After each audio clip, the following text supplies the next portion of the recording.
Bang! Neves Knives. I'm Jared. My lovely wife, Kara, is busy.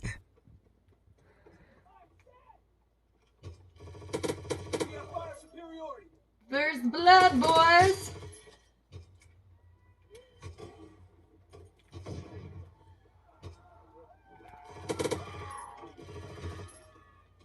This Herucus Blomerus knife, let me just say that, first off, I gotta thank Shaker MT because this is his custom-made knife. And before we get into this review, I need to throw a disclaimer out there because I know I'm gonna get some comments after you guys see this thing being used that my buddy Shaker MT, we've had a lot of knives back and forth. And actually, the only Herucus Blomerus knife that I've ever reviewed before was from him. And that was the LL07, I believe. And if I did this review without testing this knife at least a little bit, Shaker would never forgive me. So I just want to throw that disclaimer out there before you guys see this thing doing any type of testing and you're freaking out, leaving me some crazy comments of how could you use a knife like that. Trust me, Shaker uses all his knives, and with a knife that's custom made like this for him, I guarantee this is a keeper for him forever, and there's no way he's not going to carry and use this. That's just how he does it. He uses all his knives, and he's told me that many times. Now, getting into this beautiful, beautiful handmade knife, there's something special about a knife like this that's above and beyond other knives that you can get in hand, besides some of the fit and finish work, but just knowing that some of these pieces and parts were hand fit, hand done, you tend to be a little more forgiving on, say, little things. And I'm talking about other handmade knives. You tend to be a little more forgiving than something that a robot or a machine put together, or a machine, cut out all the parts and then somebody just hand assembled. Now, when you get to this quality level of fit, finish, and, just overall artwork, it blows you away with what a human hand can do and the level of quality. Just to give you a good size reference of the size of this knife, the blade length is about 3 3/8. The overall length is about 7 7/8, so it's just under 8 inches, and the blade is just under 3.5 inches. The blade here is Take Fu blade steel. We have zirconium bolsters here with this hand engraved Shaker MT shield. Then we have these scales down here that are nickel carbon fiber copper scales, and you can see the copper in there. And then the liners are titanium, but you can see that they're imped liners. So this is a titanium liner, and you can see inside there the work done on the inside that just really glistens in the right light. We have a Take Fu backspacer, titanium clip with a ceramic ball. So what is the Take Fu steel? So from what I read, it's a Japanese steel. It's a VG10 cord. I think it's a 15-layer Damascus, stainless Damascus. So the core of the steel is a VG10. And so when you sharpen it, the edge that comes out is always going to be like a VG10. And it's a stainless Damascus, so you're not going to have to worry about rust or anything like that. And then the backspacer is also the Take Fu steel. And you can see the different layers in it if you really look.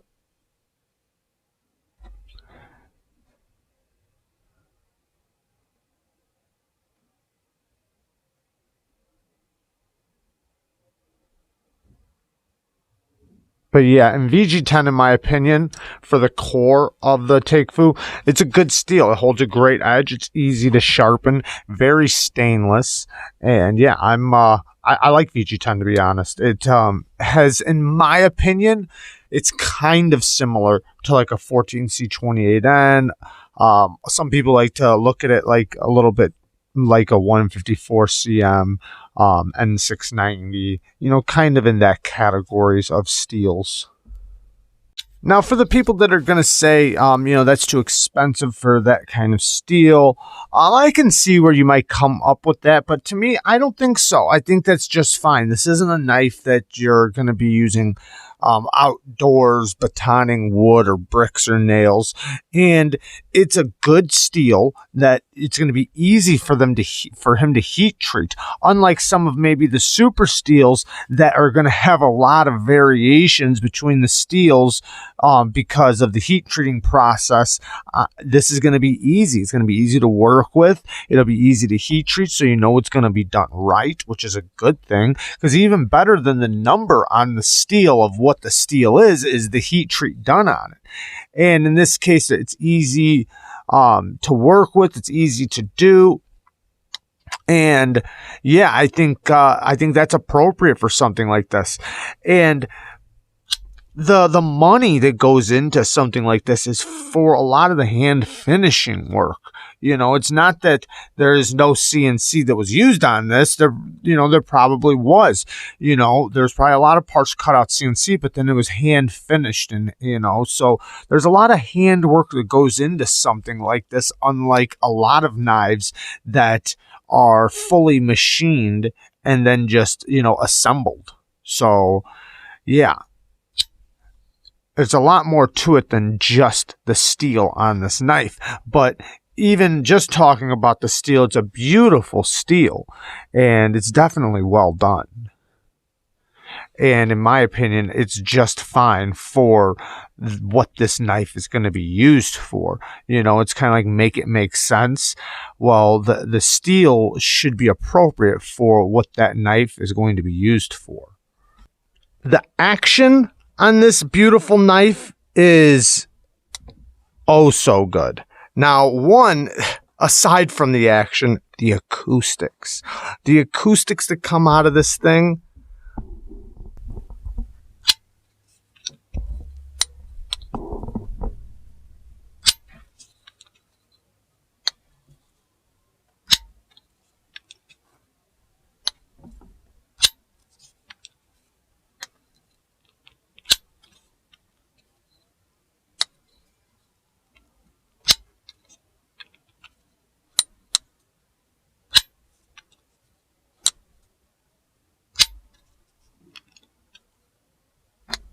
the acoustics are on another level of sound.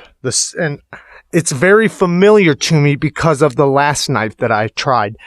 They're very similar sounding. I don't know if all his knives sound like that, but it's amazing.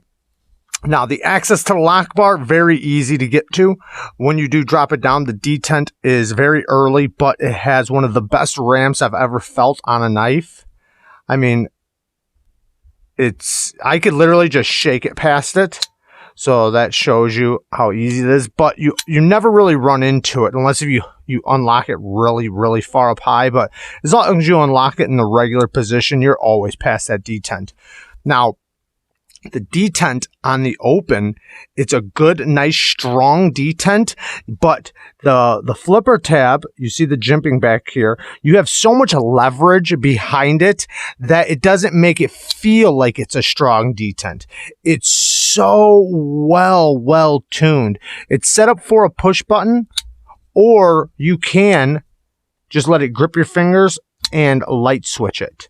Now, when I say a finely, fine-tuned detent, it's on another level of a detent. I mean, it's hard to explain how, like, if I go to fail this, I can fail it without, just like any knife. I don't think there's any knife I can't fail. But with the tiniest attempt to flip it, I mean, the tiniest attempt, I'm talking about, like, that was me trying to fail it right there. I was actually trying to fail it. I mean, it's such a well-tuned detent. it just springs out. But obviously, if you really, really try to, you can fail it. But it's so difficult. I mean, you have to really be really cognitive and really thoughtful of that flipper tab to not let it spring open.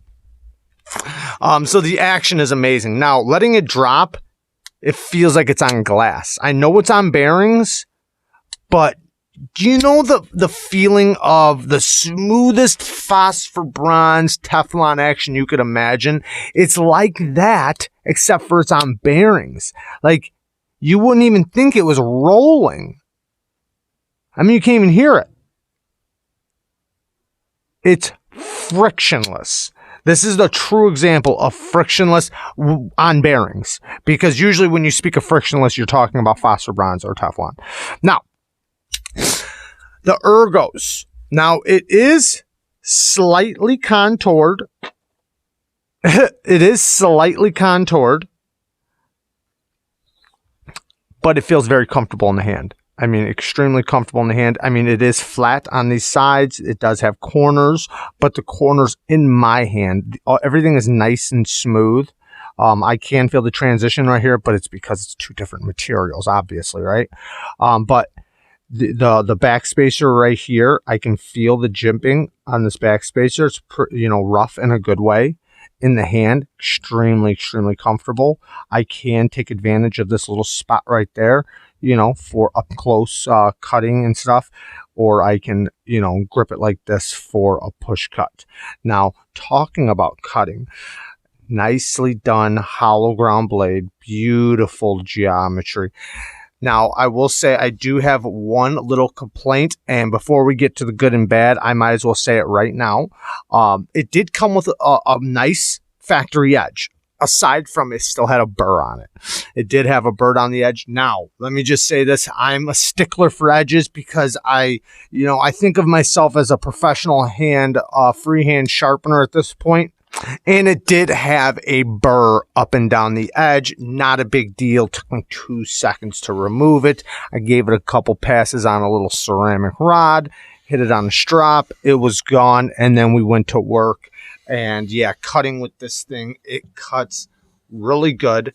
I didn't want to do too much cutting because honestly, I felt bad taking the first cuts on this knife. I have no shaker MTs, really excited about this knife. But I did not want to have it in hand and do the review without doing it some justice. So cutting with it, you have a good amount of leverage into your cuts. The ergos are really nice, so you feel very comfortable passing through materials, and the blade does separate materials very well. Between 15 and 18 thousandths behind the edge, it is nice and thin, very thin, and it's tall thin, like where the edge is the same thickness going up the blade for a large portion of the blade. So, the geometry on passing through materials just is exceptional. I mean, it works really, really good passing through materials. I'm very happy with the way it cuts. Now, with utility cuts, it's a drop point blade. Drop point blade, it's a jack of all trades blade. You do have this little tiny spot right here on both sides. You see how you have like this little angle right there? That really pushes into your palm for utility cuts. And since you have a nice acute tip, it does work very well with utility cuts. So, whether you're just doing a straight line or if you're cutting circles out or whatever you're going to use this knife for utility cuts, it will work just fine and, look cool doing it. And like I said, I didn't want to use this thing too much. I just wanted to be able to say whether or not this thing cuts good or not. And it does cut very well. Now, getting to the clip, I have to say I'm a little biased on this. And here in 1 second, we are going to show some of the fit and finish work on this thing because this thing is amazing. But the clip, I don't like these type of clips, so I am biased in that sense. They just, going in and out of the pocket, they tend to not do the edge of your your pants pocket justice. It's not smooth, you know, it does have a little bit of a roughness, you know, it's got a good amount of tension, which, you know, trying to get that ball over your pants pocket, you know, it tends to start aggravating the fabric after a while. Now, getting a real close-up of this thing, you can see how everything is just tightly fit. You can see the little copper dots going up the blade, or up the scale. The blue liners really pop. This hand-done shaker MT is so well done. I mean, you would think a CNC machine did it. The centering is so on point. It is locked up very, very solid every direction. The blade is so beautiful. And it is a hand satin blade. You can see the etching done on it. And that it is on IKBS ceramic bearings, which is what makes this amazing, amazing action. The fit and finish work is exceptional. Now, let's talk about a couple negatives, a couple bad things, okay? So we talked about the clip. I'm not a big fan of the clip, so that'll definitely go in there. Next thing, I'm not a fan of this small hardware. Now, I understand the small hardware is these layers. Now, I did not take it apart. It might have big hardware underneath hanging onto the liners. I don't know. I did not take it apart. But, you know, just these little tiny screws that, you know, they're probably T5s. They're so small, and I know how easy they are to strip out. You know, you can see the little ones on the clip right here. They're very, very tiny, and, you know, it's just a thing. You can see these machining lines are very cool on the clip. But you know what else is cool? Look at this. The hardware is gray, like to match the zirconium, and then bronze down here. Talk about, you know, just fitting the colors together. Now, one other little complaint, and listen, guys, this is nitpicking at its finest. I know that. I have to nitpick. This is not a cheap knife. This is $2,200 for this configuration. Now, let me just say, you can have this any way you want. This comes in so many different options. You can get just about any type of material that you want. So this is not the only way this thing comes. So if you look at the blade, you'll see there's a thicker gap on one side than the other.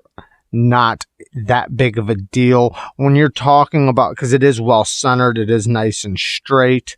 And it's really not that big of a deal. Everything, it's so smooth all the way around. Even the lockup is very, very well done. I mean, like I said, I'm nitpicking here. I can see a couple little tiny dots on the steel, right? Not like rust spots, but like from the finishing work. It's not that big of a deal. And when you're talking about a knife that's handmade, those little tiny things are, I mean, it's like, come on, of course, those little tiny details might be like that. It's hand done. It's not a machine that did it. So when you see that a human can do something this, you know, this beautiful and this well done, I mean, yeah. Now, there's another thing, which is probably my biggest downfall to this. The sharpening choil. I wish it was a little deeper. You see how close it is right here? Now, to sharpen it, to get in there and sharpen that, you're very close to this. It's going to be hard not to hit right here.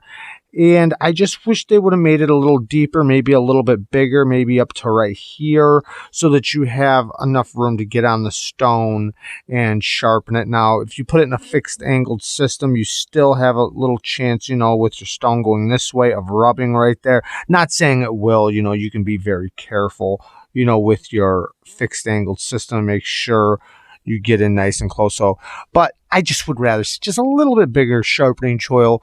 It'd be very nice. Now, I did not sharpen it, but deburring it was extremely, extremely easy, and stropping it did bring up a very, very sharp edge. You can see how it's like biting into my skin right there. I mean, it's very sharp for a factory edge.